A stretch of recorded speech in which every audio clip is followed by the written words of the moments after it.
What is up, everybody, and welcome to the Joe Kilgallon podcast, aka Kilgallon's Pub. I'm your host, Joe Kilgallon. Duh. All right. I'm in a good mood. Had a great weekend. I hope you had a great weekend. And as always, I like to start off with a little gratitude. Big shout out to all the listeners out there. I've been feeling your support, been feeling the love, and it's great. And I love you guys, especially you Patreon subscribers. You too, listening, can be a Patreon subscriber for as little as $3 a month. And you will get an extra podcast episode like the one I did last week, in which I named my top 5 SNL movies. Those are movies based off of Saturday Night Live sketches. I'm about to do another one, so I got another bonus episode coming your way. And it's fun. We'll get a little more interactive. You guys can ask me questions, talk. There's a lot of cool stuff. Just check out the Patreon.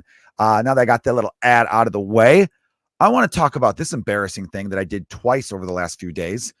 Was I drinking when it happened? Yes, but I wasn't drunk. This is embarrassing. A man of my age, in his, I hate to admit it, but now in my late 30s. I'll tell you, I'm 37. So I feel like maybe I could say mid 30s. I could pass for mid 30s, but then if someone's like, well, are you 35? I'm like, no. Oh, so you're 36? No, I'm 37. They might be like, that's late 30s, bro. And I might be like, you know what? Can you let me hold on to some shit maybe? Maybe I'm not ready to admit that I'm almost going to die, because that's how it works. You're in your late 30s and then you're dead. No, I'm kidding. I'm not. That's a grim way to look at things. I apologize for that. But I did an embarrassing thing twice, which is just like fool me once and all that kind of stuff, right? As I was peeing, I was at the Cubs game today. I think I was a little too excited to get back to the action, because I pride myself in not missing sporting events when I'm there. And I'm very good at beating crowds, you know? And there was a play that was under review during the Cubs Brewers game today, and I knew that it was going to take a minute. And I also know that there is radio broadcast in the bathroom. So when you're in the men's room, you could hear the radio broadcast. So you don't really miss anything. And there's TVs in the concourse. So I book it. And when I see a crowd of people, I'm like a running back. I hit the hole. I see a little gap opening up. I go, bam, I'm going to hit right through there. You know what I mean? If I got to knock someone over along the way, I'm calculated about it. I think to myself, this person could bounce back. Or I look at him, I'm like, is this person going to start a fight? Can I take this person? I do a lot of math in my brain as I'm hitting the hole. And I get to that men's room quick. I'm already halfway unzipped before I even fully enter. See, I'm saving time as I go. Penis is out while I'm in the room. I'm not breaking laws and having the dick out on the concourse. You take your dick out on the concourse at a Major League Baseball stadium, or pretty much any stadium for that matter, you're going to find yourself in trouble. So don't endorse. I get in there, do my thing, peeing, right? And got a good stream going. You know, it felt healthy. It felt like, you know what? All these steps, because by the way, I've been killing it on the steps. I wear a Fitbit now. I got motivated. I've hit 10,000 steps at least fucking 7 days in a row. And did I have to say the F word just then? I did, because that's how much passion is behind these steps I've been taking. So I'm peeing. And here's the mistake I made, and this might be for men more. I don't know if women have had this. Maybe you have. People with a penis, you've done this. You think you're fully done peeing, but you're really not. And you put the dick away, but then you sprinkle a little bit down your pants. Not enough where people are going to look at your pants, because I was wearing dark blue jeans, but not enough where even if I was wearing not dark blue jeans, I don't think they would see it, because it's a sprinkle. They wouldn't be like, oh, Stu pissed his pants. It's not one of those things. It's not like one of those mishaps where you're like, you know, you ever have that in grade school where there's like, oh, they could definitely see there's pee on my pants. And you think, I got to keep the book over it the rest of the day. And then that makes all your dude friends be like, someone's covering a boner. And you're like, no, I'm covering piss. And then they go, oh, you peed your pants. And you're like, can you guys just be real friends for one time? Okay. One time, don't be assholes, you know, but they're your friends. And that's just how it rolls. And you do it to them. You do it to them. And when I did that, but I've done this twice now. That's twice this week. And the one was bad. Every now and then you get a couple drops and you're like, happens. But this one, it went down the thigh, because I was wearing like loose boxers. When you have boxer briefs on, it contains it, you know, to one area. But when you're wearing boxers, that sprinkle, it went down thighs. I mean, I felt the drop on the ankle as I'm sprinting back to my seat in time for the umpire to announce that the batter, or that the call stands, and that the runner was out, which on the replay looked like he was safe. We were very angry. There was a lot of yelling, and that was good, because it distracted people from looking down at my junk and seeing maybe some sprinkle on the pants. But I was double checking. I was good. I was covered. You know, that's why dark blue jeans are key. You know, if you're a little wild with your pee, like me sometimes, get yourself some dark blue jeans. You feel a lot better. But it was embarrassing. I remember thinking as I was jogging back, I'm like, again, you've done this. It's like, because I've got 2 young boys, and the next time they pee on the toilet seat or get some on the floor or pee their pants, I don't have a leg to stand on. I don't have a dick to piss out of. I do actually, but I thought there was something funny there, but it really wasn't. But I really, what am I going to say? Come on, get it together. I'm yelling at them, and they're going to be like, Dad, we listened to your podcast. We heard the story about you sprinkling piss down your legs. All right. So don't come at us with your pee thighs and give us a hard time for getting some on the seat. Okay. We're young. We have an excuse. You are 57 years old. What are you doing? You know what I mean? So I don't want that kind of argument with my kids. It's a thing, So that's something embarrassing that I wanted to share with you guys. See, I could be vulnerable on this podcast, as you know. It was a great weekend, though. Baseball's my favorite sport. It's back. And I think I told you guys on the podcast. Did I tell you guys? Maybe I didn't. I love baseball season. I look at it like opening day is like a Christmas to me. I don't always go on opening day. And I'll get to some opening day festivities in a second. But what I like to do is I like to get pumped up by watching baseball movies. I do this with a lot of holidays, though. Christmas coming right after Thanksgiving, you start popping in Home Alone and Elf and some fun movies like that. Christmas Vacation, Christmas Story. I do the same with like St. Patrick's Day. I watch like Irish movies. You know what I mean? I'm like, oh, it's the one, The Departed. Let's watch, anything with Liam Neeson punching someone. Let's, you like to watch some of those flicks. I do it with baseball. Sandlot, Moneyball, Major League, Bull Durham, all great movies. Field of Dreams hits harder this year. So I feel like I told you guys on the last podcast this, so my mistake. But I also came across a documentary about Babe Ruth. And I didn't know when it came out. I was on HBO Max. I was looking for more baseball movies to watch. And I came across this Babe Ruth documentary. I remember thinking, whoa, is this recent? When did this come out? It came out in 1998, but it was still a damn good documentary. And it talked about the life of Babe Ruth. And it made you, and that guy was cooler than cool. He really was. Someone said in the beginning, they go, if you would have written him and said, oh, I created this character named Babe Ruth, it'd almost be like, this is too much. Like, you wouldn't believe this was a real human being. It really is crazy that he was a real person. This guy who died, like the right place, right time, right part of history, everything about it. Just the sport of baseball was just starting to become really like popular. And then he made it the most popular thing in the world. He really is such an icon. That's why I hate when every now and then I'll see tweets from like sports fans and people who are like baseball reporters and baseball podcasters and baseball bloggers. And they'll be like, dude, imagine if Babe Ruth faced today's pitching. He would strike out every time. He'd be terrible. Babe Ruth, if he saw a curveball, would cry. Like, in my head, I'm like, first of all, shut up. You know how stupid that sounds? Oh, you took someone from the 1910s and brought them into today's world. Would they struggle? Yeah, probably. But also don't be disrespectful, because all the people who are really good at baseball today could thank Babe Ruth's big ass. They should kiss it. They should kiss Babe Ruth's fat ass. So I think from now on, that should be a thing. If you're an icon of any sort, your gravestone they should bronze your ass. That's what they should do. Get a bronze indentation of your butt, put it at your gravestone, and people who have benefited from your hard work and your skills and all that stuff once a year have to make a pilgrimage and kiss your bronzed ass. Because that really, there would be no baseball without Babe Ruth. He's the sport's biggest icon. And same with Michael Jordan, same. So when anyone ever talks trash about these people, you could have your opinions. You could say, oh, the game was easier than and all this kind of stuff. And maybe it was. But it's still an insane thing to do. I hate when people do that. They go, hey, how do you think this guy from 120 years ago would fit in today's society? I think before he even went into the stadium, he'd be like, I got some questions about a lot of what I'm seeing right now. You know what I mean? First of all, how'd you do the time travel thing? It's always such an unfair thing. I think if Babe Ruth played in today's era and he was born in 1991, he'd probably dominate. I think people who are icons and dominate their era would learn to dominate in any era. They're just special people like that. That's just the way it goes. It's like when people listen to music from back in the day and they go, oh, these songs are so easy to play. I'm like, yeah, because now, at the time, it wasn't. Like, there's an evolution to things. Things evolve. You need someone to do one thing before another thing could happen. Someone heard their song and thought, oh, I really like what they did there. Maybe I'll use inspiration from that and tweak it a little bit. Maybe I'll throw in a minor chord right at this part. Maybe I'll do a solo here. Like, you know what I mean? That's how that goes. Don't be one of those people. If you're one of those people and you listen to this podcast, stop it. get help. Like there's some things that are fun with comparing eras, but I just don't like it when you're shitting on an icon. I mean, Babe Ruth, and this documentary showed you, this guy was so dominant. There'll never be another athlete who dominated their own era the way Babe Ruth did. Just, it's never going to happen. There'll never be someone quite like that. He was hitting more home runs than entire teams. You want to know something crazy too? I like how honest the documentary got as well.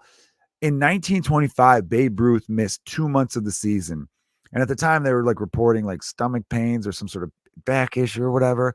Do you know why he missed 2 months? The documentary straight up tells you, and I'd heard this and read about this at different points in my life. He missed 2 months because he had syphilis. The biggest athlete, and not even the biggest athlete, but the most famous person in the world pretty much at that point in general, missed 2 months of the season because he had syphilis. I don't know why. Makes me laugh. And that's another thing. He had such a hard upbringing. His like dad abandoned him, and his mom had all sorts of problems too. So his family abandoned him. He became like an orphan, and he grew up in an orphanage that, by the way, I've never heard. I mean, does anyone know of any orphanages where the story is, yeah, I grew up in this orphanage. It rocked. The people there were amazing. Oh my God. I had such a wonderful upbringing in an orphanage. It was just sunshine and rainbows, and oh man, what a blast. If I could do it all over again, I would. Nobody, never. It's always like, I grew up in an orphanage, and yeah, that stuff sucked shit. Like, it's so when Babe Ruth then becomes a guy, and also like everyone in his family had died at like 37, he just had it in his mind where it was like, yeah, I'm going to live it the fuck up. People who grow up with nothing and then when they become rich and they live it up, I'm not saying it's good to go out and get syphilis and cheat on your wife like he did, but you can't really fault him. I just don't begrudge that. Because it's like one of those things where he was generous too. He was always buying drinks for everyone, taking care of everyone, stopping at hospitals, making people feel special. That's why the writers at the time, didn't write about like the stuff. They knew. Of course they knew. They didn't want to expose the Babe though, because he treated them like they were kings. He just knew how to make people feel good. He could be cruel times. They mentioned that. They were like, oh, sometimes he'd pull some pranks where it was like, oh, being kind of an ass babe and stuff. But for the most part, it was just a joy to be around. They said this guy was just a larger than life person and just such an iconic figure. Seriously, if you have time, watch the documentary Babe Ruth on HBO Max. It's phenomenal. Don't watch the John Goodman Babe movie, though. It's not a very good flick. John Goodman is a great actor, but I'm sure he wants a redo on that as well. But no, it was great. Baseball season was awesome. Baseball weekend was great. Thursday, I did not go to opening day. I could have. I had several people be like, I got an extra ticket. You sure don't want to go? I went down there, though. I went down to the ballpark, all decked out in Cubs gear. Got there about 9:30 in the morning. I had friends who were already filling up the bars. And then I was there from about 9:30 to like noon or so. Had like 3 beers or so. Nothing crazy because I had parenting duty. I had a nice lunch. Got to catch up with a lot of old friends, see some people, talk Cubs, talk baseball. Went home, watched the start of the game on the big TV at home, which was great. Then went to go pick up my son. Came back, watched because he's in school. Watched the rest of the game. Right after the game, went to go see my buddies who were in the thing called the Bleacher Bum Band, which is like a band. They're a great band, and they play like songs about the Cubs. And it's just a bunch of Cubs fans partying it out and rocking to them. And it was a lot of fun. They had a raffle. They raffled off 3 things. I won 2 out of the 3 things because I think I was the last person to buy raffle tickets. So my tickets were kind of like right up top. It's a little fun fact for you guys. If you buy raffle tickets in that situation, try to buy them toward the end because people don't shake up that cup as much as they should shake up that cup. If it's one of those turn things, like one of those pasta grinder looking things. They mix it up better. But I used to do that all the time. I used to, at bars, I'd win jersey giveaways and stuff like that because I just knew I'm going to buy toward the end so my tickets are near the top, and you get lucky, or you're just awesome like me. It's not a coincidence, not at all. So it was just fun. It was a fun night, and then I got to the bars there at like 5 and stayed out till like 10:30 or so. So not late. Got home by 11. Fell asleep right away. Got about 7 hours of sleep. Ready to be a parent the next day. Wasn't hungover at all. Remember to drink water. It was like some responsible dad partying thing. It was a great day. And I remember, I'm like, this is why, and I reminded myself, this is why I like day drinking, because you could end at a good time. You could pace yourself. You could sustain. And it just, yeah, it was fun. We went around to a couple different bars. It was great. Yeah, I'm still pumped up about it. I'm still pumped up about the whole experience. And I can't wait for actual good weather to show up because it was freezing those days. I'm wearing like a winter coat basically. It doesn't feel good, because you're thinking to yourself, it should be warm weather time, but it wasn't there yet. What else did I want to mention to you guys? Here's something. I went bowling for the first time in a long time. And the first 3 frames, I was terrible. And I was wearing their bowling shoes, which, to be honest, I don't know the advantage to bowling shoes at all. I think it's a scam. I think that some perv started it where he just wants people sweaty feet wearing other people's shoes and sharing sweat feet. I don't know. I just don't get it. I eventually was like, screw this. First of all, the bowling alley didn't have a lot of people there. The shoes he gave me were triple knotted. So the previous asshole triple knotted his bowling shoes. What a dick. And then, seriously, if I worked at that place and the guy goes, oh, here's the shoes back, and I see a triple knot, I'd be like, what are you, a fucking sociopath? What the double knot was? You know how hard it is to get triple knot out? Double knots are tricky. You make one mistake and it's done. A triple knot, almost impossible. You know what I mean? I'm bowling. I took my sons and I'm there with their aunts and my wife. And it's the first time I've gone bowling in a long time. And the first 3 frames are terrible. And I'm already getting jokes being like, oh, you're making excuses. I'm like, no, these shoes suck. I feel like I'm wearing my socks because I couldn't tighten them and I'm sliding on them. I switched to my Adidas Classics, tightened those up. Didn't even need to tighten them that much. Regular tightness, I think. Changed the whole thing. Started getting strikes and spares consistently. It felt wonderful, actually. And my sons, it was their first time bowling, and they're very little, 5 and 2. We used the bumpers, and it was very fun to watch them bowl the slowest bowling balls you've ever seen in your life. But there was a joy there. And I remember looking around thinking to myself, you know what? There's not as many bowling alleys as there used to be. Because I grew up where there was a bowling alley about 4 blocks from my house. That's gone. There was another bowling alley like a couple neighborhoods south. That bowling alley's gone. And I started thinking, I'm like, I think that was Fireside. And I started thinking about all these different bowling alleys. At one point on the north side of Chicago in my youth, I feel like there was 6 to 8 bowling alleys. That's a good number. And now there's only one on my part of the city on the northwest side of Chicago. There's another one like in the nearby burb. So it's close. It's a suburb that borders the city. But I remember thinking to myself, what happened to bowling? It's a good activity when you think about it. And I remember when we would go bowling right after high school. I remember summer after high school. So we're 18 and even freshman year of college. The one bowling alley served Miller Lite bottles. So we'd sneak in our own Miller Lite bottles and then just drink them out in the open. And it's a bowling alley. It's not like someone's walking around being like, oh, did you buy that from us? Or can I see an ID? It's bowling alley. I don't give a shit. Right. And it was awesome. It was a good, cheap night. It's not too expensive. And it's something to do. You're sitting there, it's summer too, when it's hot, you're in the AC. And I thought how did it just lose favor? And I was talking to some people. I'm like, I think kids got too into video games and parents didn't want to take them out of the house and everything became a chore. And I go, you know what? I'm going to bring it back. Some things can make a comeback. There's 2 things I'd like to see make a comeback: roller rinks and bowling alleys. I think the pendulum's going to swing.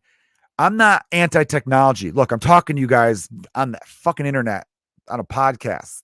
This is amazing. I am pro technology. It's great.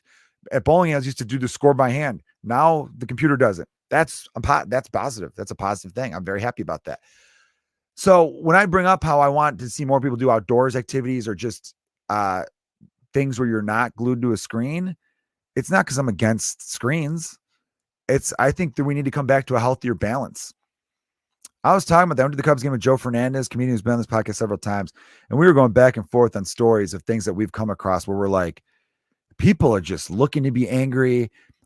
Social media has made it where people just like to gang up. It feels like social media right now is all these people who maybe they were bullied in high school, maybe they weren't, or they didn't sit at the cool table or whatever reason, they had a bad experience. And now they view it as it's my turn. It's my turn to be the asshole. But they don't think they're being the asshole. They don't, they don't allow people to make mistakes. It's amazing the number of times I'm scrolling through and I see someone have a tweet that's not even that bad. And the comments are you saying this? Now, I brought up this example on the podcast before. It should be in a museum. It should be something people study. Someone had a tweet where it's like, Twitter is a place where you could say, I love pancakes, and someone will reply with, oh, so you hate waffles? Like, that's Twitter. And that's become our brains and everything about it. And, like I was talking with some people about a friend of mine said like their aunt was just like, so is everybody gay and trans and bi and all these letters of the alphabet because it's the cool thing to do? And then he had to tell her, like, no, these people have always existed. They just live in a world where it's safe for them to come out. Like, statistically speaking, there's many people, let's just for the sake of argument, gay. There's, I think, maybe like 8% of the population is gay. I think 8 to 10. I can't remember. That's the same percentage it's been forever. There's still this weird world we live in where people think if you teach children about gay people, that'll make them become gay. Or they think some people are transgender or gay, lesbian, or whatever to get attention or because it's the thing to do. And it's like, in what world would someone be like, I am going to date and have sex with gay men to get attention or because it's the cool in thing to do? For you to have sex with gay men, you have to want to have sex with, you know what I mean? Like this idea that like nobody told me to be straight. Nobody sent me aside one day and said, hey, this is what you're going to do. No, it was just in me. It's in your DNA. I've talked about this on the podcast once before, I think. I remember we were talking and people were like, I think I said, I remember the first time I like realized I liked women. I was like 7 playing t-ball, and this kid's mom, I think the kid's name was Henry. Because I remember being like, Henry, do you need anything? Do you want a juice box? And I just turned around to look at Henry's mom, and she had just phenomenal breasts. And I remember looking at him being like, nice. I didn't say it out loud, but my little 7-year-old brain said the word nice. And I remember being like, I like that, And then Kelly Kapowski came along, and after that it was Topanga. And, but again, there was no, it's not like Henry's dad came over and was like, hey, you want a sucker? And then I was just like, oh man, look at that guy's beard. Oh man, look at the stubble on that guy. Like, you know what I mean? I was like, oh dude, like, no, it's either in you or it's not. You're born that way. I can't believe I still see posts where I have to be like, are you mental? Are there people out there who really think it's a choice? You're born that way. You're born liking what you like. Okay. It's in your DNA. It's a whole thing. God, I can't believe I got to go on that rant still, but like, fuck, man, people are getting so stupid out there. It's not they're getting stupid. It's they're remaining stupid. But then again, I feel bad for them in a sense because it's just, they're getting bad information. It's a bummer. It's just a weird thing that I still keep seeing, and it's a bother. But I know I went from bowling to talking about society as a whole, but I really do believe a lot of that stems from just being in the world of the internet too much. I remember I was at a breakfast joint, a diner. I guess you just called it a diner. You know what's annoying? I don't know if you guys have this where you live. A lot of the diners around me that used to be open for breakfast, lunch, and dinner are now just breakfast, lunch. Like a lot of them. And I'm like, where the fuck do I get French toast from at 9 p.m. at night? Like I like to do on occasion. That's annoying. I don't know why.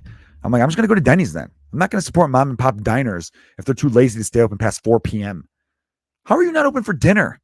What is happening? Anyway, some weird post-COVID thing where I think they're like, well, maybe we should just be breakfast and lunch. And I'm not a fan of it at all. So what I've noticed is, so I was at this breakfast place. That's what I was trying to say. I'm sorry, I got sidetracked there, everybody. And this woman came in to meet for her 3 friends, which is great. Love to see that. But right when she came in, I noticed every topic this woman brought up, and a couple of the other people at the table too, was something she saw on Facebook.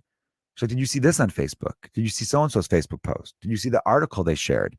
And I remember being like, this, it's like they made it your whole world, And I think there's some, this is not to get conspiracy theory weird on you, but I do think there's some manipulation at play.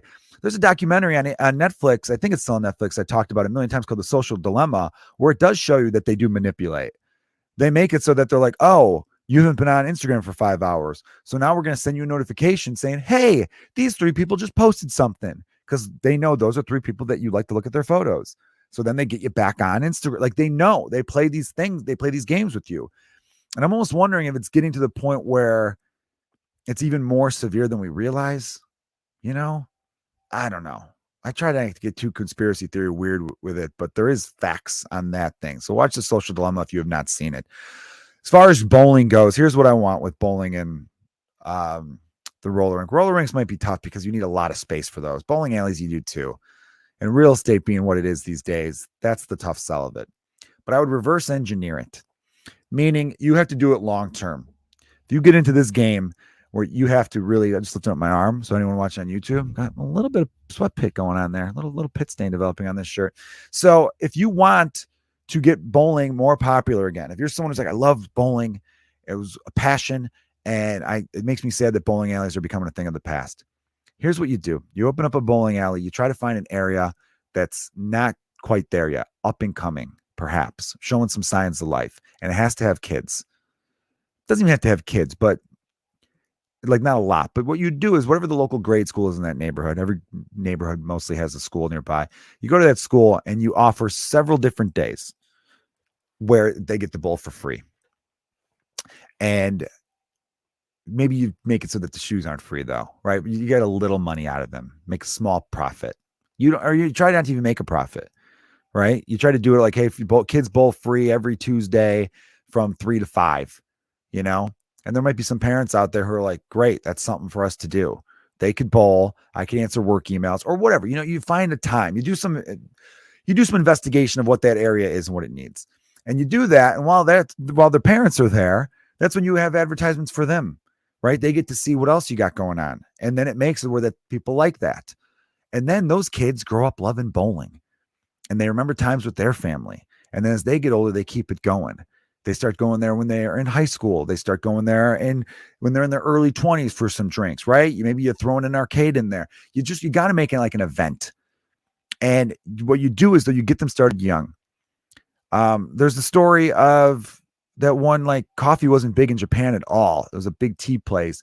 And this guy was like, I can make coffee big there, but you got to give me 12 to 15 years. And now Japanese culture is obsessed with coffee. So it has to be something where you have to just play the long game. I thought about all that just today because I remember realizing I had a really fun time bowling yesterday. And now I'm thinking, how do I apply that to other things? How do you make, I've been thinking a while about how to make Chicago comedy as famous as New York and LA. Because right now, Chicago still looked at as third, even though the best talent does come out of the city. New York and LA, people even admit that for the most part. Maybe New Yorkers won't want to, but huge list of the biggest comedians in the world right now and the best started in Chicago. So I think, how do I do that? How do I change the culture? How do I make it so that people think Chicago, they think stand-up comedy in particular, not improv and Second City stuff, but stand-up. And that's really my challenge. And that's, when I figure that out, that's going to go on the Patreon because I can't give that information away for free, right? Someone might steal it, and then I lose out on that. I don't want that. All right, you guys are amazing. Again, if you like the podcast, share it with people, tell people. I'm really going to be amping up my effort more than ever. I am highly motivated right now. At the very least, I need to make enough money to get a new chair, fix my office setup down here, because at the end of even these half-hour podcasts where it's just me, my back is killing me. I'm like slouched in the chair because the microphone got all weird where if I move it a little bit, the sound cuts out. So I'm dealing with some shit right now. Okay. So I need you guys to spread the word. Really appreciate everyone who's been listening and spreading the word already. You guys are amazing. Got some fun stuff coming up. Might go back to drinking more on the podcast and doing some guests and some live interactive ones. So be prepared for that. You'll be seeing more of that as we go. You guys are amazing. And as always, thank you for listening to the Joe Kilgallon podcast, aka Kilgallon's Pub. Cheers.